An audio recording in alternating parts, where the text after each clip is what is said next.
हिवरखेड येथील मुख्य ओम शांती सेंटरला शाखेच्या मुख्य संचालिका ब्रह्माकुमारी रश्मी दीदीकडून हिवरखेड शहरातील भारतीय सैन्य दलात नव्यानेच भरती झालेल्या युवकांचा सत्कार करण्यात आला।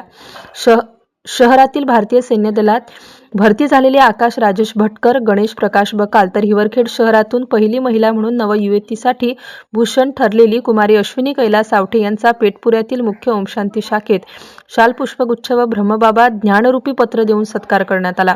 या कार्यक्रमासाठी मोहन मानसेता, देविदास फोपसे, रमेश येऊल, संतोष शर्मा, गजानन येऊल, मनोहर दुतोंडे, विलास झगडे, देविदास सिखार, सौ तारापुरी मॅडम, निधी अडिया, ज्योत्स्नाताई, सौ कराडेताई, सौ रौंदळे, श्रीमती नंदा सौदे, श्रीमती चंदाताई, सौ येऊल, विनोद खैरे, सौ राऊत, प्रकाश शिकार इत्यादींसह सत्काराला हजेरी लावत महाप्रसाद म्हणून टोलीचा आस्वाद घेतला। MCN न्यूज मराठीसाठी बाळासाहेब नेरकर, हिवरखेड।